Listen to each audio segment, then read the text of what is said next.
Okay. Who would win in a fight?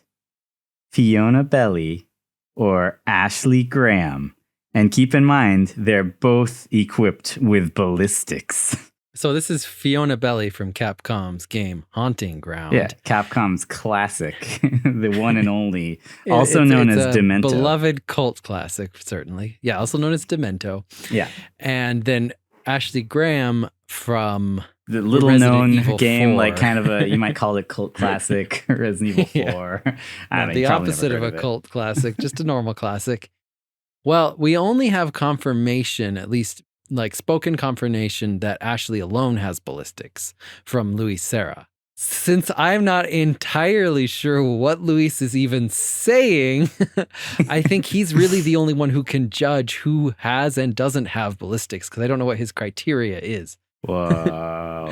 Well, all right, fair enough. But obviously, Fiona wins. Like, as scared as she acts, she can take out like people way bigger than her. Like, her pumped up kicks are surprisingly powerful. They are really powerful. She can kick through stone walls. She can kick machines back working.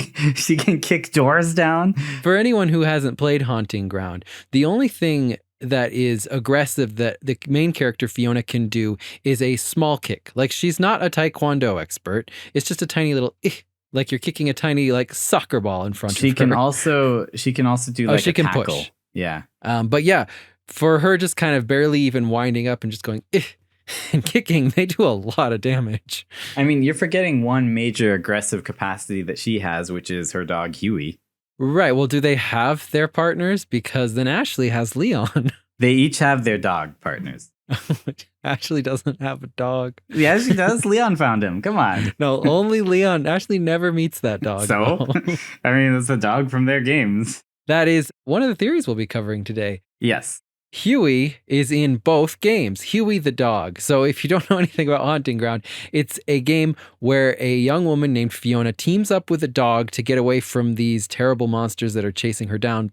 The dog is a white German Shepherd named Huey, and that dog is also seen in Resident Evil 4. It's the same model. Whether or not it's the same dog is up for debate. I believe it is, because they reused so many character models between those games. Well, not just character models, also, like, I'm pretty sure castle models and environment and lots of stuff they reused between games. So, yes, possibly Huey is in both games, Huey the dog. I always thought the dog in Resident Evil looks a little different, but I can buy it. If someone tells me it's the same, I believe it. It's the same character model, I believe, but I do think it has like some textures. More fur, different textures. It's not quite as white. Yeah, exactly. But I've got another little mini theory here. I have heard, and I think it's pretty credible, that Haunting Ground was basically an early prototype for Resident Evil 4 that got scrapped and thrown away. And they said, this is not how Resident Evil 4 should be. But then they were like, but it is a game, so let's sell it anyway. Right. And that is the first theory that we are going to talk about. It's not even so much a theory because it's essentially confirmed. But along with that theory, there is the mini theory aspect that Ashley Graham is Fiona Belly, that they're the exact same character model, that they reused Fiona and just made her into Ashley. Well, they're definitely different character models, but they did reuse Fiona's character model, but not for Ashley. But first, hello and welcome to The Popcorn Isn't Real. I'm Eric. I'm here with my brother Torvald. That's and me. Today we have a slightly different episode. We're not talking about a film. We're talking about a video game. The cult classic 2005 video game Haunting Ground. Yay! Also known as Demento, which I gotta say, in Japan. Haunting Ground is an absolutely horrible name for this game. But so is Demento. No, they're both bad. I guess it was just cursed to have a bad name. They should have called it A Girl and Her Dog. I think Haunting Ground to me sounds a little catchier and more memorable. Demento sounds like something you don't even want to say. What's the haunting in this game? Like, there is none. I'm just saying Ground is self-explanatory. I can remember There is it. no haunting in this game. It has nothing to do with It would have made more ghosts. sense if it was called Hunting Ground because they're trying to hunt her down, maybe? Yeah, there you go. That would have actually made some sense. But then, I don't know, people would have thought it's a hunting game. No, yeah, exactly. I can see why they did. Probably they thought of Hunting Ground first. They're like, no, it's not a hunting game. They're like, Hunting Ground. Scary. It's a horror game. It implies what we need the audience to know. It's a horror game. It's scary. You'll be covering some ground. But then it completely lost all the reason for calling it hunting ground. So they could have just changed it completely. This is just what happens when you workshop ideas. Yeah. Wow. Groupthink at its finest. I mean, they could have like called it like alchemy ground or Azoth ground and it would have still been better. I don't know. Yeah. So we're going to be covering several theories regarding this game. Let's just give a brief overview of the game. Torvald, what would you say is the plot of this game if it was boiled down? Don't ask me that. What is the plot of this game? Oh my gosh, this game has the world's most convoluted, insane, off-the-wall plot. Like, what is even going on? Like, okay, I'll try and sum it up for you. So a girl goes out for a ride with her parents. They crash. Her dad is murdered by a clone of her dad.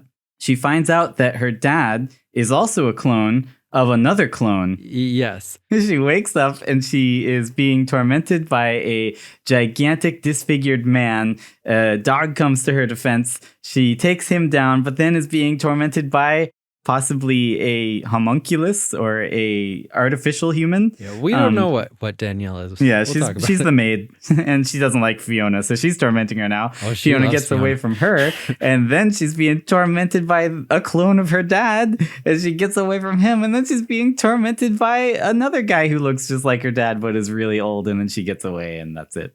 And then she's being tormented by that same guy but younger, and then that same guy but on fire. Every single one of these people has different reasons for wanting to torment her, which I guess is the plot of this game. Debilitus, the disfigured guy who's tormenting her, I think is doing it because he thinks she's his dolly and he wants to play with her. Yeah, that seems to be the case. Daniella is tormenting her because she is jealous of Fiona.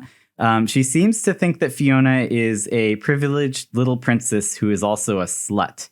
But I don't really see any evidence. She does wear kind of revealing clothes, but that's not her fault. It was provided to her by Daniella. So I think Daniella's a little off. Very off. Ricardo, the clone of her dad with like a broken face, he is chasing her around because I think he wants to get her pregnant. I don't know for sure, though. That is what he wants to do. What he implies.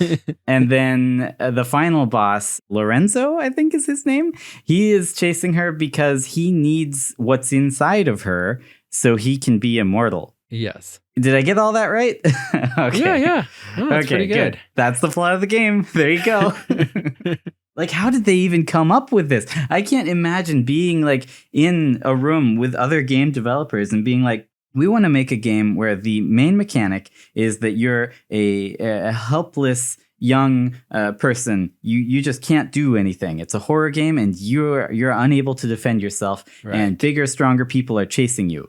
That makes perfect sense. Like that is a good basis for a horror game. This was originally going to be Clock Tower 4. Well, it was originally going to be Resident Evil 4 if you go by the theory. Right. Well, it was originally going to be a couple different things, but yeah. But I just can't imagine making the jump from that really solid basis for a horror game to like alchemy. Like, let's make this about like, cloned dads and immortality and like a man with liquefied organs who's been alive for 1,000 years and he wants to get her pregnant or also absorb her womb to live forever. It seems like Capcom, as they often do, if you've ever played any of their games, felt like the plot needed to be more complex than it should have been. Dude, but that's the beauty of Capcom, though. Yeah, no, Capcom's great. I love them. I mean, it's because like the original Clock Tower game is a pretty simple horror thriller about a little girl trapped in a house where people want to kill her and she's just trying to get away. I have to be honest here. I've only ever played Clock Tower 3. That's where I was going next. So then Capcom makes Clock Tower 3. And what is the plot of Clock Tower 3? Well, it's kind of like Clock Tower 1, sort of. If you teens who can't stop twitching. Like just kind of yelling at each other. The animation in Clock Tower 3 is kind of crazy. I don't know what drug their animators were on. Oh man, what a game. Anyway, no, but the plot of that game is insane. It's like she's a rooter and her job is to go back in time to different time periods to kill ancient evil spirits using a bow, with, but like, she a doesn't spirit have that bow, bow, and she can't do anything to like she's helpless against these creatures until she like gets them to a certain point. Then all of a Yes, sudden then she she can gets get her her bow, bow. and then And she then you can have a say, boss "This is the fight." last one," and Yep. shoot them with a bow, That's what you say which before you shoot doesn't them. hurt them. A bow No, which it when it traps hits you them. creates golden chains Yep. that chain to environmental objects. And she needs to chain them to like 3 objects or something before she can actually seal them away. They went crazy with Clock Tower 3, then they were going crazy again with Clock Tower 4, and Yeah, they then were. went really crazy, and we're like, It let's made call it it a completely Demento or different Haunting game. Ground. Here are the theories we are going to cover. Oh yeah, that's what about we were Haunting talking Ground. about. We weren't talking about Clock Tower at all. This is the first theory. Haunting Ground and Resident Evil 4 started as the same game. Okay. Here is the next theory. Daniella, who is the crazy maid who lives in this castle where Fiona, the main character, is trapped. Daniella cooked Ayla, Fiona's mother, and fed her to Fiona. Dinner is served, miss. Also, Fiona may seem a little bit pathetic to many people who play this game and are expecting, like, I don't know, Leon Scott Kennedy. Yeah. There's a theory about why that is. Fiona has many physical disabilities due to being the offspring of a clone. This is why she can't run far. She runs out of breath just from backstepping. She has poor coordination and always falls down and clutches her chest like she's having a heart attack, those kinds of things. This is an interesting theory to me because I always got the impression while playing this game that Fiona's dad was an alchemist, which he was, just like his clone Ricardo and his creator Lorenzo. I thought that he was an alchemist who created Fiona through alchemy. Well, in a way, he did. Wow, wet alchemy. Through the wet method, which Yes. is just normal sex.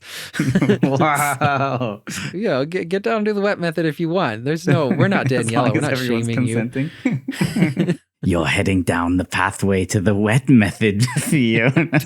What did he mean by that? I don't know. He didn't even want that. He just wanted immortality until that. Lorenzo, what's going on? Sorry, I was quoting Lorenzo from the game, just in case anyone wants to take that out of context. So another theory that we won't get into much, Ricardo was growing a clone of Fiona for unknown purposes. Okay. Also, last thing, I don't even know if this is a theory, Azoth, which it's not quite explained what it is. Azoth is a fluid that gives life and is contained in all creatures, but is highly concentrated in Fiona's uterus. Yeah. As you might expect from the title and from the descriptions we've given, this game does get a little demented. It could be worse. That's the thing, is like it never gets overtly sexual. Like there's never, I don't know. It does though. Yeah. I mean, the unlockables are like, We don't talk about the unlockables. So the Daniella theory, I thought that a part of that theory was also that Daniella is not a homunculus. She's not an artificial human, but she is a real boy. Sorry. She is a real woman. So that is the final theory, which we'll go over, is what is Daniella? And according to the Haunting Ground wiki, there are a lot of different theories on what she is. She might be a homunculus. She might be some sort of automated doll creature that is slightly human, or she might just be a human who's crazy. What do you think? I always thought she was a homunculus. Has your opinion changed at all? No, I think the best explanation is still that she's just a homunculus. Yeah, me too. Like I was gonna say, you're never gonna convince me that she's a real human. Like she is an artificial human. I don't see any other explanation. It's stupid to say otherwise, but whatever. We'll get into it. I have to ask you, is there HP? Like, is there health points? Because I literally never was sure, and having beat it again, I still don't know. Does Fiona have hit points? Right. She can refresh herself at water. Like anytime she finds a sink, she can refresh herself. But does that give her hit points? Am I losing hit points? I just don't know. I tried to test it by letting Daniella beat the crap out of me and let me just like go insane over and over, but still escaping from her. And I never died unless I got hit while I was already down. I honestly think Capcom, actually, this was a good design quality on their part, was that they decided to have no HUD, right? There's no heads-up display. you don't know how much hit points you have. You don't know necessarily what Fiona's abilities are. And that kind of makes it a little scarier because you're always like, I don't know how much I can take, how much I can survive. But she seems to have two main stats that we don't ever see, but they are stamina and fear. When she is around bad guys, her fear will go up. It goes up more if they attack her or do things like laugh at her or roar at her. If it goes up enough, she goes into panic mode where she just runs and you kind of try to point which direction she's running, but she might trip, she might hit a wall. And if she gets hit while in panic mode, she dies. Gotcha. She also has stamina. That just makes it so you can't run fast, right? But if you get hit, it does take away stamina. Like she'll walk slower, she'll grab her side if she's hurt.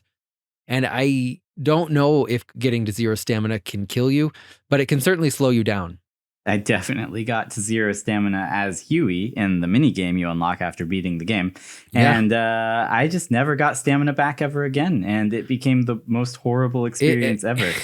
And Huey can die. Loses his ability to walk. He just like slowly like slugs around the room. Oh yeah, no, it's impossible. And for me, the stamina did eventually come back, but it took a long time. But also, like, Ricardo can kill you in one hit, even if he's you're got not a gun. Yeah, it makes sense. It's realistic. Pistol. I love that part of the game actually, because every other bad guy, it's like, oh no, they're gonna push me. Oh no, they're gonna slap me. Oh, he has a gun. He's got a gun. He just whips it out you, and you starts die. shooting. So, Haunting Ground and Resident Evil started as the same game. You can look this up. You can read different accounts of this that are from the various developers and directors of the game. The reason that this theory is at least somewhat plausible is because we know it is confirmed that Resident Evil 4 underwent an extremely protracted development period in which they tried like 5 different prototypes of the game. Yeah, 4 prototypes. There's the castle version, there's the fog version, the crazy version. Yeah, the one where he's going crazy, and then the final version. And there's a zombie version too that we never saw. No one ever saw it. But yeah, the thing is, every single one of these versions is documented. They have been talked about. Most of them have screenshots and video footage. There's amazing footage of the castle one and the fog one. Like, I would love to play those games. I so want to play the one where he's going crazy with the hook. I know. That one's so good.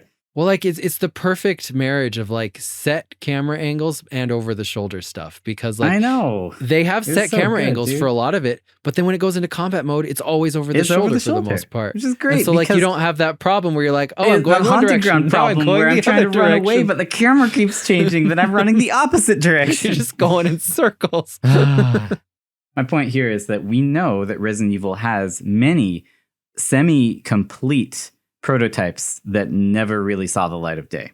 So it is possible that one of those prototypes was or became Haunting Ground. But I'd love to hear what evidence you have to say that Haunting Ground was, in fact, a version of Resident Evil 4. Well, there's Huey. Oh, you're right, dude. Huey. The thing that people point to the most is just Huey, and specifically, if Leon helps the dog, Huey, who in that game is just called that dog, then he shows up to help you fight El Gigante, who looks a lot like Debilitus. I mean, he's kind of a weird big hunchback. Debilitus obviously isn't that huge, and he has a different face. A little bit. In the castle version, so the earliest prototype of the game, you were going to be switching between 2 characters. Leon, when you play as him, you're trying to break into this castle, which is a facility for Umbrella. And then you would switch and play as Fiona, who wakes up in this facility and teams up with a Cerberus, a BOW dog, probably like a Cerberus, that helps her. That sounds like a cool game, actually. But then, yeah, Resident Evil 4 got workshopped a whole bunch and changed a bunch of times. And of course, we all love what we got. Like the most amazing game ever created. Yeah, just a historical game. They got split and we got 2 games. They were probably taking assets and ideas from that original game, and they were going to turn it into what they thought was going to be Clock Tower 4, and then at some point and then it became Haunting Demento. Ground /Demento. The presence of Ashley in Resident Evil 4 as well as Huey kind of Yeah. helps confirm it, because Ashley is a lot like Fiona, and Yeah. clearly Leon was going to be protecting this young woman whenever they meet up. It's similar.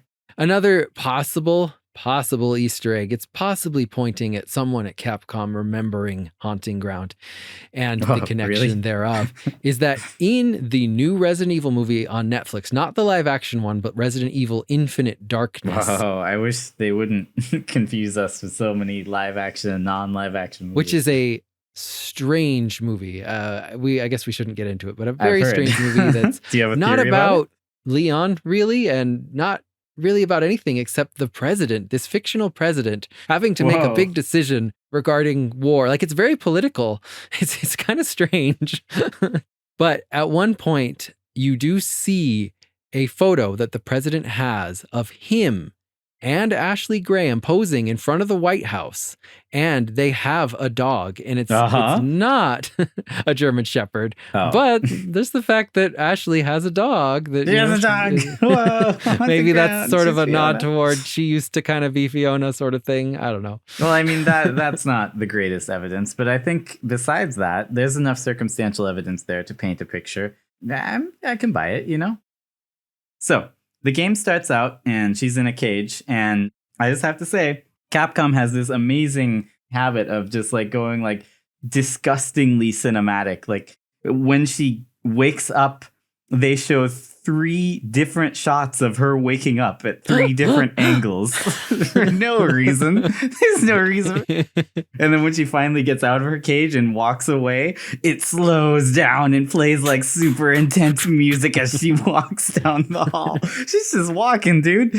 Now, they actually had a different company make the rendered cutscene. It was not their normal animators. They used completely different Fiona models that look terrible. Like the in-game Fiona models and the in-game cutscenes look way better than the pre-rendered stuff. Yeah. But luckily they only have like 2 of those. Yeah.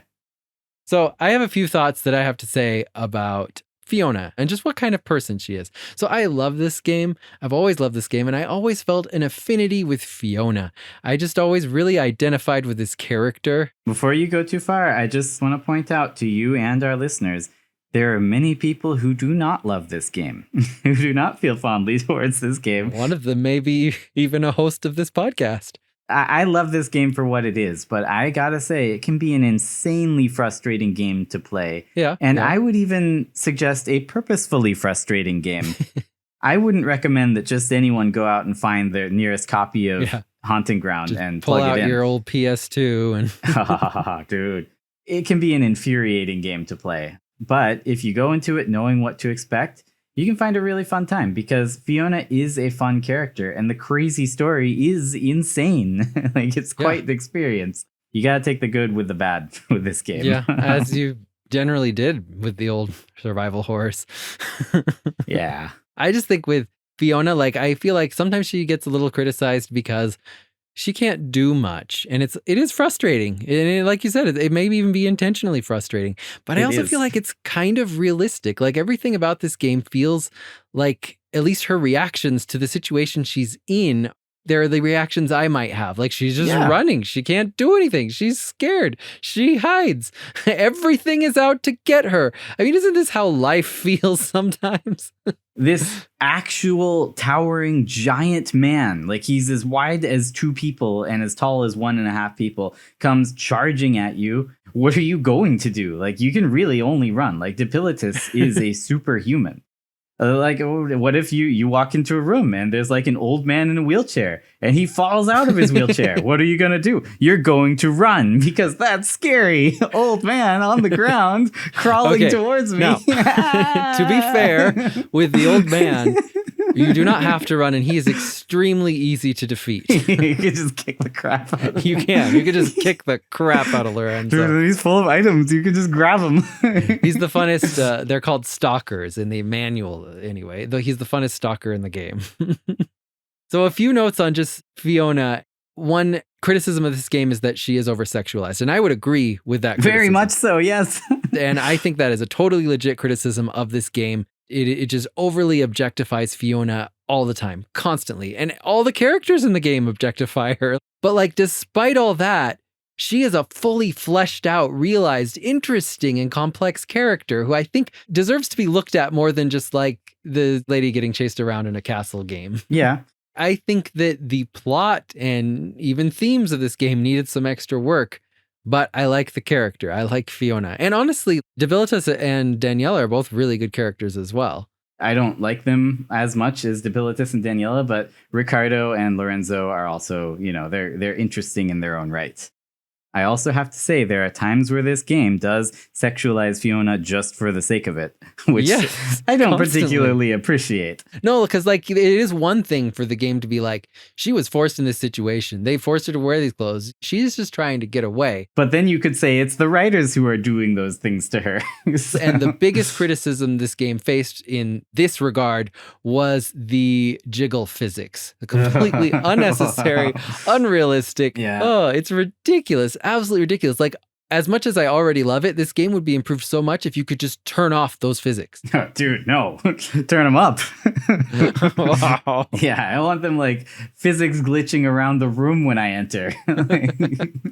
No, I never got to why she's such a good character. So here's just a few fun little notes that you learn about her. And what's great is that like, it's up to you to discover the character Fiona. Like you actually have to do some work. Like it doesn't necessarily put it right in your face. So she really loves animals. She frees Huey. She gets mad about the dead bird in a cage that she finds at some point in the game. She identifies with the tiger rug in the hunting trophy room. She sympathizes with how it gets stepped on every day. I just think that's an interesting note about her character. Wow. And she hates that trophy room. You go into this trophy room that's full of trophy animals. Like, I didn't even notice that the first time I played, but she's just appalled by it. There's a pool table in there, and that's the first thing I noticed. And she's like, this is such a terrible place to put a pool table. And I'm like, yeah, why? I noticed that too. And I was like, why? Why is she so mad about a pool like, what's table wrong being with this here? room? Well, then, and then I noticed, like the trophy animals, and she loves animals. Yeah. But she does not love bugs. She hates bugs, especially moths. She can get killed by moths. She has a reason to hate them. She is both scared and angered by the existence of moths. Like, they ruin clothes and they leave their wings everywhere. It's one of her thoughts. And that's actually one of the cool parts of this game that you don't even really notice is you can go into the menu and just see her thoughts on all the things that has happened. And it's like interesting to just read what she thinks about all this stuff. Fiona also loves music. She seems to want to play the piano when you find it in the music room. She also wants to take the music books with her. She's like, I wonder if they would mind, which is just a funny thing to think when people are chasing her down. She owns it. That is true. She owns this castle. These little journal, like these thoughts and things in the journal, I think really help flesh her out. And I always thought it was one of the best parts of the game.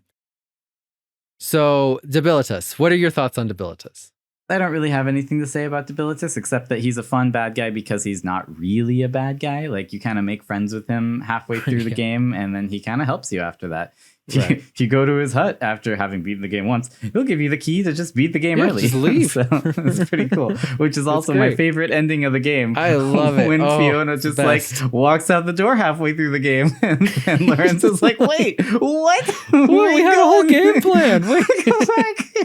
This is by far the best ending. Yeah. Once you beat the game, if you play it again, you can just skip the whole game and go straight to the ending. Having never even met Ricardo, really. I never faced Daniella. In fact, you've never, ever met Lorenzo at that point. No, definitely not. You're like, who's that old man screaming at me? I'm just going to leave. It seems like this was all a plot by Lorenzo to get her Azoth to get eternal life. However, Ricardo was the one who crashed the car and apparently took Fiona hostage. No, this is a plot by no one. No one has a good plot here. These are four just like virtually unconnected people massively just inept doing people. their own thing. And neither one of them had a good plan for keeping Fiona alive for their purposes. Like, well, no one has a plan for anything. Lorenzo's the only one who seems tending to have the a plan. castle and happens to want to play with Fiona. Daniella is just unbelievably jealous and wants to kill Fiona. Like it's just random people that are very aggressive. Lorenzo is the one who has the most plan. He needs to get Fiona to him. But then why did Ricardo crash her dad's car? Right. It's Ricardo who crashed her dad's car, killed her dad, and presumably definitely brought not Fiona working here. with Lorenzo. Like, they all live together, but they all hate each other. And then also, Ricardo knows that Debilitus is chasing Fiona around. He says, Exia, Debilitus, Like, he tells Debilitus to leave, but he doesn't say, like, leave her alone forever. Stop him. Like, if you want to use Fiona for your own purposes, Ricardo, you went to a lot of trouble to get her here. Come on, man. To his credit, he did go to a lot of trouble to create a wooden carving of her pregnant, which he keeps on the couch. I don't know why. He later keeps her on that couch if you get the right ending. Like, I was always confused by that wooden thing. Like, and so is Fiona. Was he going to bring it to life, like as a golem? Like, no. It is his goal. This is his way of setting goals. Is not writing them on a piece of paper. It's whittling them in giant life-size statues. He's like, this is what I want to accomplish. Because if you get the ending where he wins, that's what he accomplishes. It's literally Fiona sitting right there, pregnant, just like the statue he made. So, just to note, Debilitus works for Ricardo. Daniella actually works for Lorenzo, not Ricardo. But both of them don't really do anything other than take care of the castle and prepare food. Lorenzo is helping Fiona. He needs her to get through the castle to the mansion, which crazy that these grounds contain a castle, a mansion, a lake, a tower. Like, yeah, it's pretty crazy. But at the same time, Ricardo seems to be protecting her from Lorenzo to some extent. So they're both like protecting her from each other Everyone's little bit, doing a but not very, very terrible job of maybe slightly protecting Fiona every once in a while, but also trying to kill her. So Fiona happened to walk into the kitchen at one point in the game and found Daniella cooking. A cutscene plays, which shows Fiona just being shocked out of her mind. But then the cutscene ends and you can just walk up to Daniella and Fiona's like, oh, I shouldn't bother her while she's cooking. What's going on here? So when you find Danny cooking, Fiona just stares as watered down blood drips from the ladle. So that's what she's staring at. Yeah, maybe it's like a red wine sauce. I don't know. Yeah, but it's supposed to look like blood. And clearly this is supposed to be creepy. When you look into the pot, Fiona comments that it looks something like angel hair pasta. Ah. She is not eating pasta later. She's eating soup. But Ayla had fine blonde hair, which might look kind of like angel hair pasta. Ayla being Fiona's mother. Especially if your mind is blocking out the reality. Like, right. It's pasta. It's just pasta. And then when she looks at it again later, she says, this pot is filled with what looks like tendrils. Wait a second. This looks like ... human hair? So like clearly the angel hair pasta was human hair if she's now seeing the human hair. Fiona walked in on Daniella cooking her mom, started to freak out, and then her brain saved her by blocking it out. Like, she's not cooking my mom. Oh, she's just cooking. So from cryptic hints that she gets from Lorenzo, Fiona goes on a huge fetch quest just to get a key and has to beat Debilitus to do it. She does all of this, goes to unlock the door, and what stops her? Dinner is served, miss. Yes, it's time for dinner. Served. And this is another thing that I have. I just love Fiona's personality. I think she's relatable as a protagonist. Like, she's not superpowered Leon Kennedy. She's scared and she's bad at everything, and she's only able to survive because of her semi-reliable friend, Hewies, who's sometimes not even very reliable. He's usually not even there in my experience. I played literally over half the game just without Hewies because I could never find him. But she's just like ridiculously passive and helpless, and I think that's what makes her unique. Like, she's trying to get out of here, but the maid says dinner is served, and she's just like, okay. Well, I can't deny her the chance to serve dinner. She worked so hard at it. She goes with Danielle to have dinner, takes one bite, and then says, thanks for dinner, and then leaves. Very polite of her for someone who knows she's in a castle where people... Like, this is after she's beaten Debilitus. She knows she's in a castle where people are trying to kill her. Also interesting, Daniella made Fiona 10 bowls of soup in the dinner scene. I know. For her to take one bite and get sick. Like after that, I can kind of see why Daniella was pissed at Fiona, because she went to a lot of work for her dinner, and Fiona was just one bite. Come on. I mean, but to be fair, Fiona didn't even have to eat any of it. I know. She should have said no. Yeah. It was very polite of Fiona. The theory is that they killed both Ayla and her father, Ugo, in this car crash. And they had to have disposed of the bodies, presumably. They at least brought Fiona here. It's possible they also brought the bodies here, and Daniella is just getting rid of the evidence, and she cooked Ayla into a soup. And because Fiona knows this, but her mind is kind of blocking it out, that's why she gets sick. The only other explanation is that Daniella poisoned her here, but I don't think that she did, because it feels like she hadn't decided to kill her yet. Why would she? She certainly does decide to kill her right after this. She does, but she doesn't do anything to Fiona while she is passed out, besides she air gropes her. Right. That's it. And it implies that Daniella had some sort of premeditated plan to kill Fiona, which she clearly does not. No. She wouldn't be using just like a jagged piece of glass to do it. Yeah. I want to talk a little bit about Daniella's character. I really like her character. She's my favorite character in the game by far. You can look through a keyhole partway through the game and you see Ricardo just slapping the absolute life out of Daniella. And she is just sitting there basically falling asleep with boredom as he does it. And I don't know if that makes her less menacing because she's basically just a fixture of the castle, or much, much more menacing because she doesn't care. She looks straight through the keyhole and smiles at Fiona. She knows Fiona's there.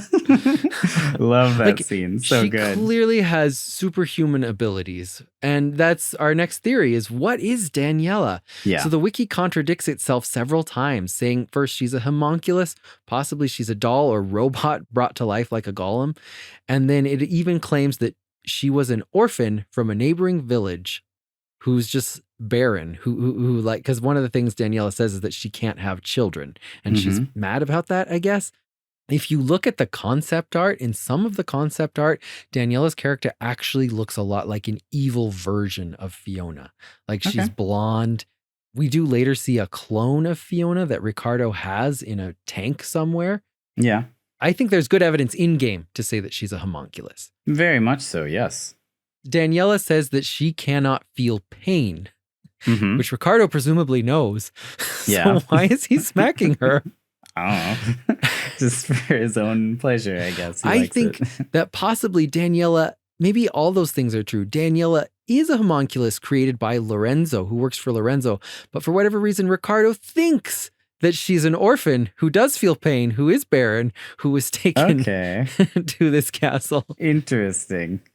On the wiki, the information about her being possibly an orphan, an actual human and not a homunculus, comes from a website called fftranslations.attspace.co.uk/hgindex.html.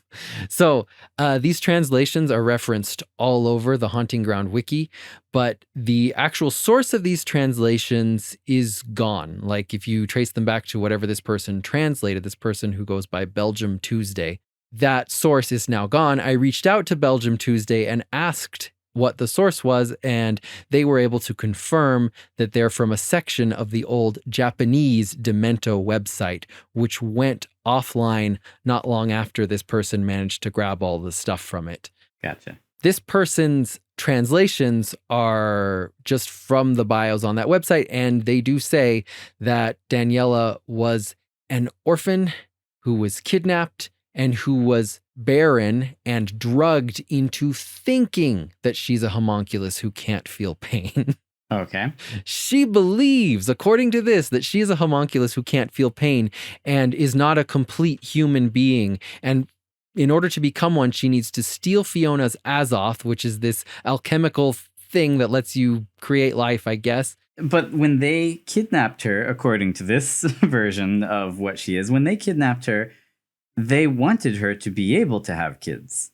and they just randomly happen to just accidentally bad kidnap luck. a barren woman. So instead of using her for the intended purpose, they're like, she's barren. Let's tell her she's a homunculus. I think that this goes against a lot of what we see in the game. She says, "My creator said he made me the perfect woman." Yeah. Why would he say that if he kidnapped her and was disappointed in her not being the perfect woman, presumably? Because then he brainwashed her to believe she was. Also, her fingertips are always bloody. It doesn't bother her. She can get smacked. She can break glass with her head. She can hold a hot poker. She clearly can't feel pain. And she cries blood. That's not normal. I love Daniella. She's great. Yeah, and also character design wise, I love Daniella and Debilitus. Like, they are extremely memorable villains. If you played this game, you remember those two villains. Yeah. Ricardo and Lorenzo. You don't on the remember other hand. Ricardo, Lorenzo, young Lorenzo. Yeah, they're not as flaming memorable. Lorenzo. He's a little more memorable. A load of fire. It's Lord of Fire, but the R looks like a capital A in the game's text. Yes. It does. Lord of Fire.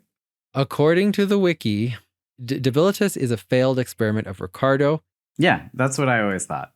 And in the wiki it says, because he is part dog, he has the habit of sniffing Fiona and sometimes will drop on all fours.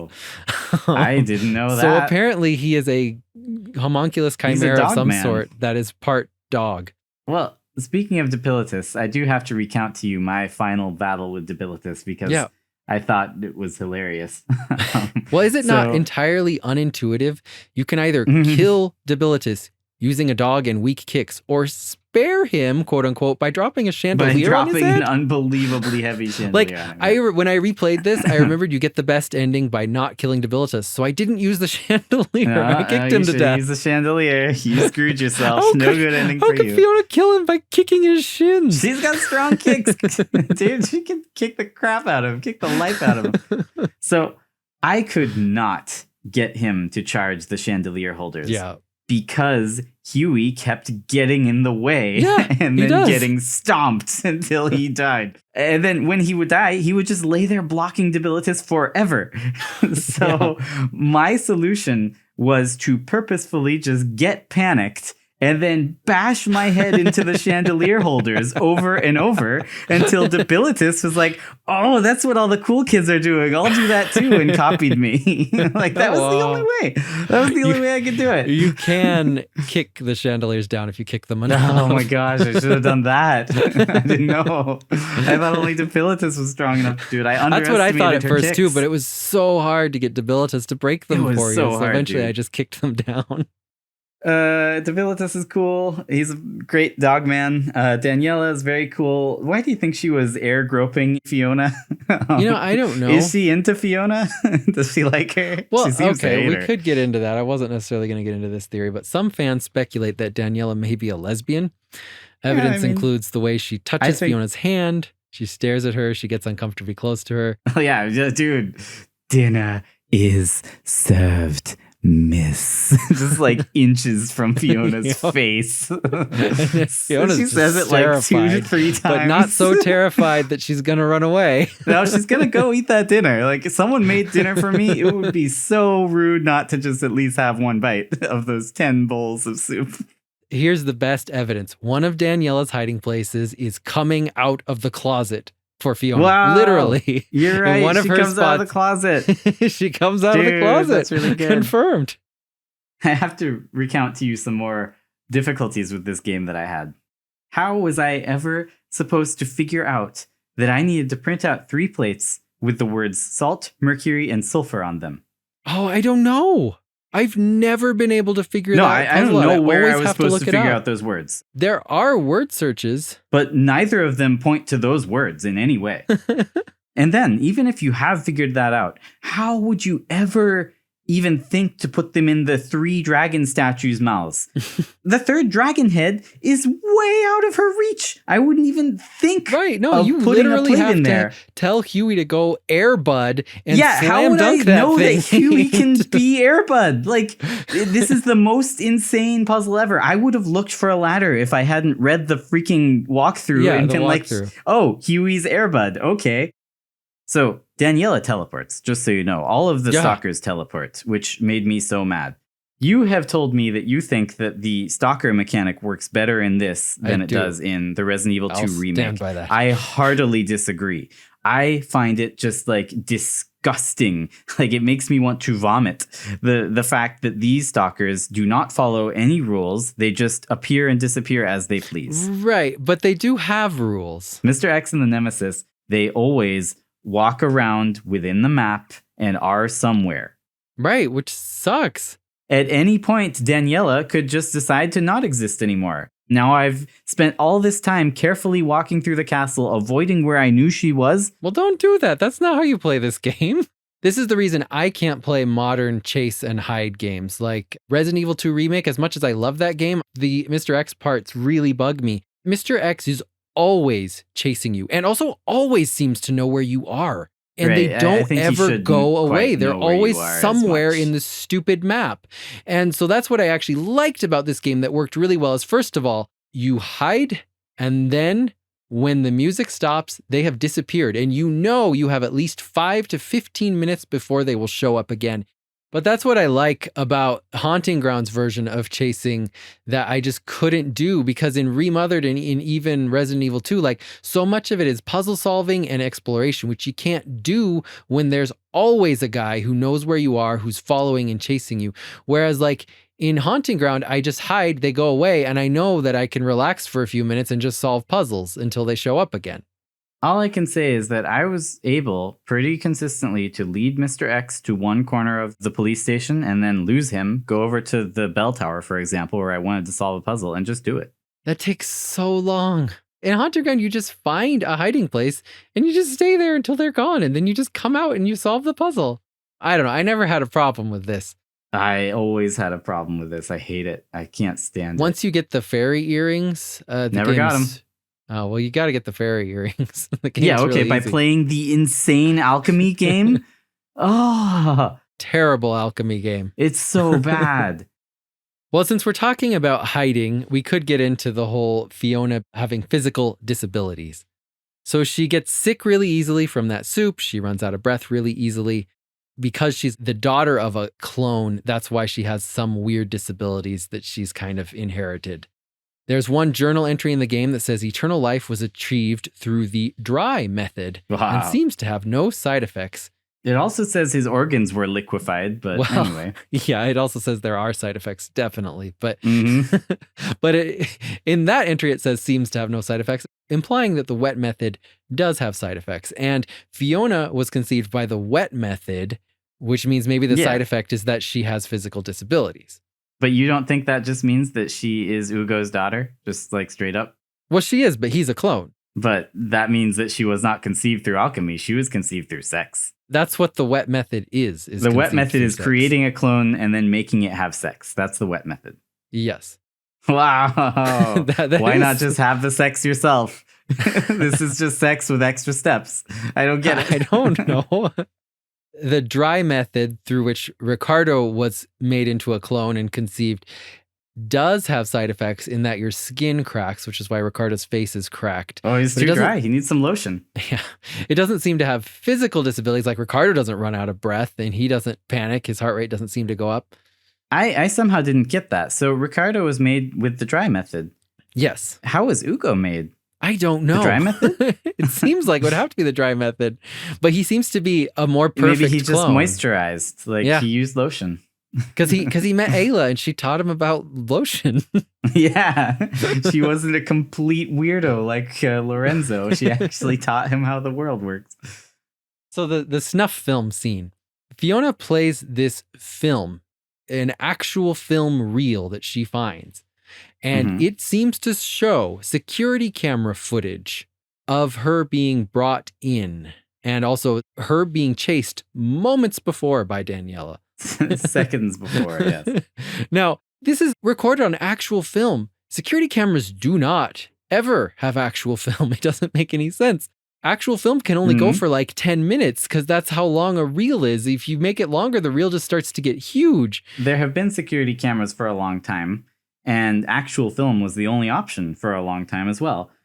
I would think that the security cam would just be set up to record in a loop so that it records for maybe a half hour and then records over itself. You can't record over film. You can't? I don't know. This is what you would just be double exposing it. It would have two images on it and they'd both be really washed out. You're right. That would not work. Someone would have to be running around changing these every 10 minutes. And we know there are at least 4 security cameras. Then someone edited together an extremely short and random bit of film by actually splicing bits and pieces of film together. Well, not just random, but pointless. Who edited this? Do they have an editor, a film editor? Like, I used to be a film editor. It does take some training, like on actual film. How did they edit it so fast? It together. You gotta like cut it and actually tape it together. Maybe Depilatus, it has footage of Fiona walking past that random couch mummy just moments before. They edited this really quickly. Yeah. So, just another praise of Fiona. First of all, her voice actor is great. I love the way her voice actor's voice kind of cracks sometimes when she's really emotional. It's a really good performance. And then her thought when she kills Daniella, she says, "A shard of glass pierces her body and pins her to the ground. I can't believe things have gotten this out of hand." I know. Wow, it's so out of hand. Like, geez. I somehow shattered a window above her head using light and pushing blocks. And wow, she just got skewered. First, I was riding home in a car. Now this. Right. There's good evidence that Daniella is an artificial person in that scene as she gets just absolutely manhandled by Huey and giggles about it. Yeah. I mean, he is mauling the crap out of her and she doesn't even mind. No. She licks glass, cries blood, and decides to kill Fiona. Interesting that she cries blood, but does not bleed when pierced by this gigantic piece of glass. She does not have blood except in her fingers and eyes. Exactly. To me, implies that there's not blood circulating through her system, at least in the way that humans have blood circulating through their system. Yeah. When she meets Ricardo, like for the first time, kind of they finally get introduced to each other. Ricardo, he sure seems to think that Fiona understands a heck of a lot more about this situation than she actually he really does. And he really holds it against her as well. Man. He's like, wait, you don't get it?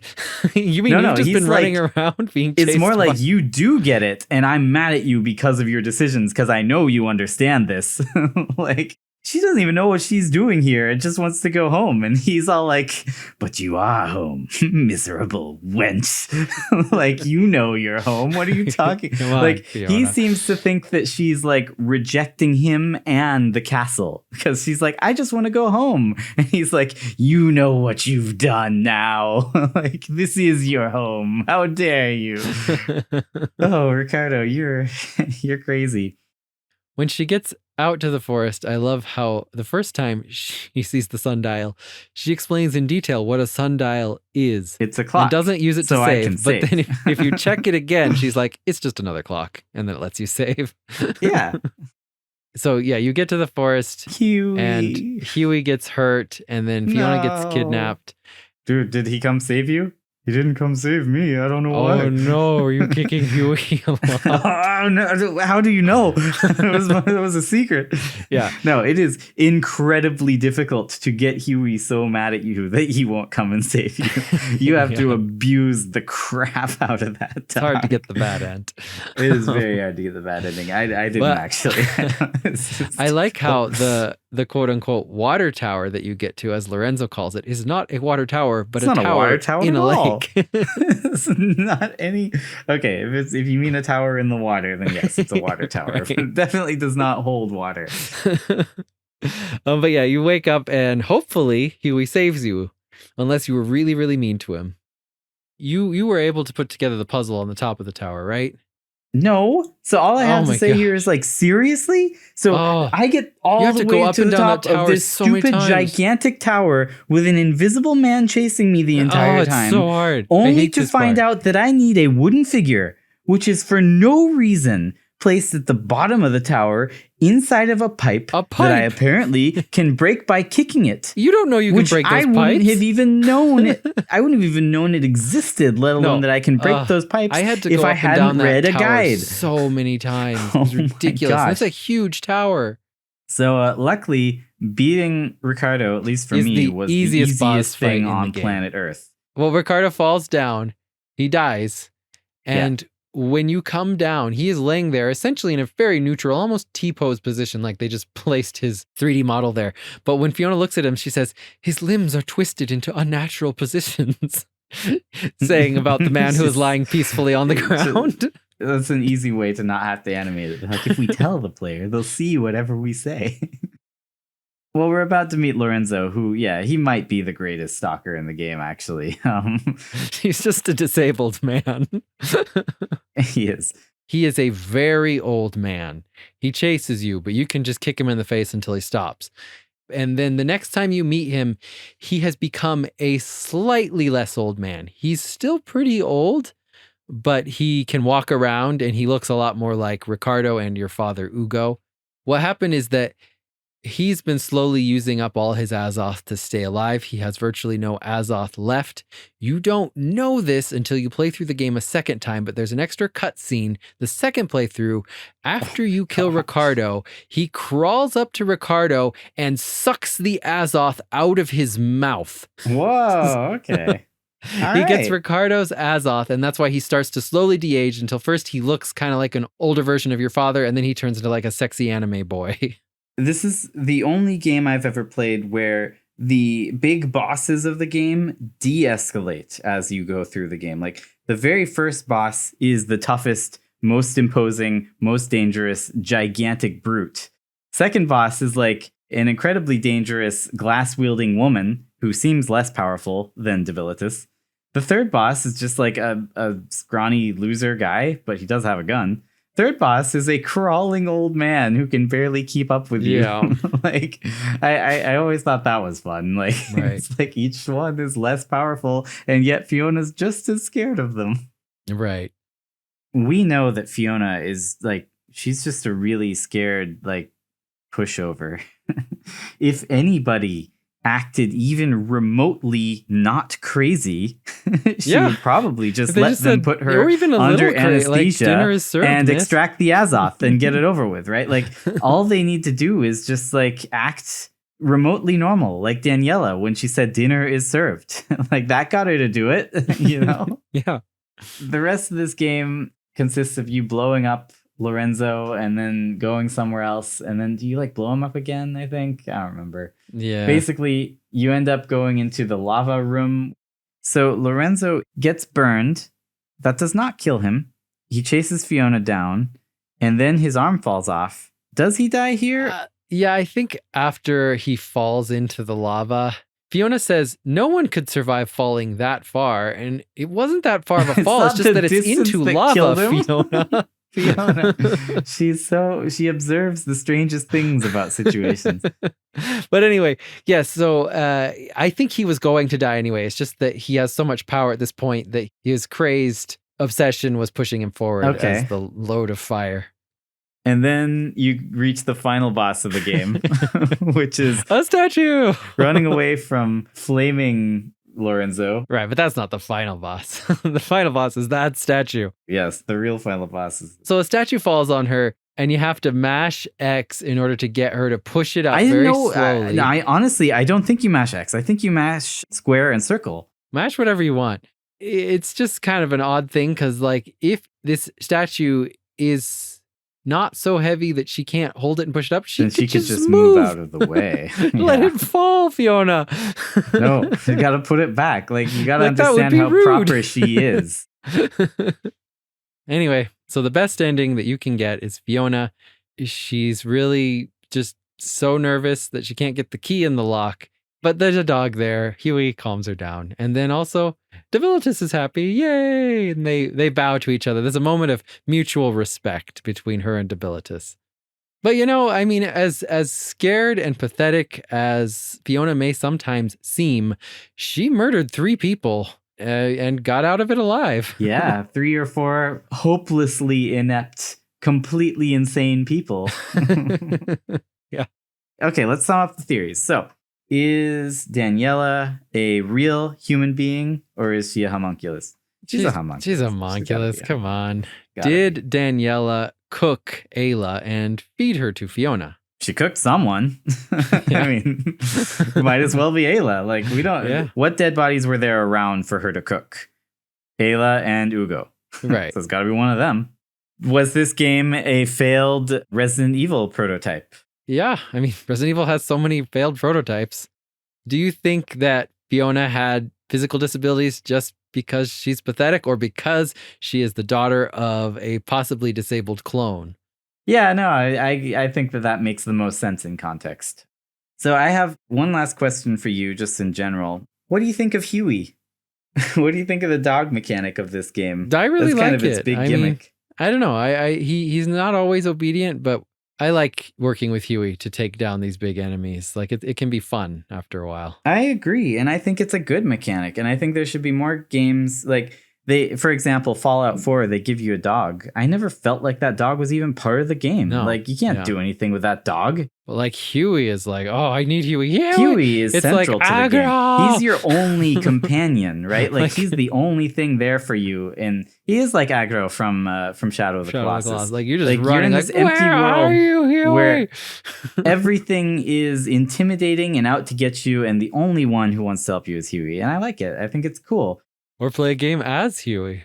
Dude, that was the best part. Dude. After you beat the game, you unlock that mini game. It was so fun for the few seconds where I played it before Huey got worn out and never moved again. No, Fiona is I love intense AI in that game. Fiona. She's just crazy. Like, I'm going to take this guy out with you, Huey. She never runs. No, she doesn't run away. And I want her to. Like, I'm like, I'm get just out like, of here. Fiona, I'm fighting this guy so you can go. Go, Fiona. Right. And she's like, no, I'm with you, Huey. I'm going to take him down. She's just kicking him. Dude. And then sometimes she'll just tell you to stop. She's stop. like, stop. I love it. It really made me feel for the AI Huey and maybe get a bit why he was so disobedient to me, because I'm like, this stupid Fiona doesn't know what she's doing. I know what she should do. Follow me, Fiona. He's just gone. I love Hunting Ground. Music for this episode was provided by Christine. Follow us on Twitter at popcornisn'treal. Get a hold of us anywhere, anytime. Let us know if you have a theory you want us to cover. Feel free, send it our way. We'd love to chat with you about it. Maybe cover it on our show. And remember, the popcorn isn't real.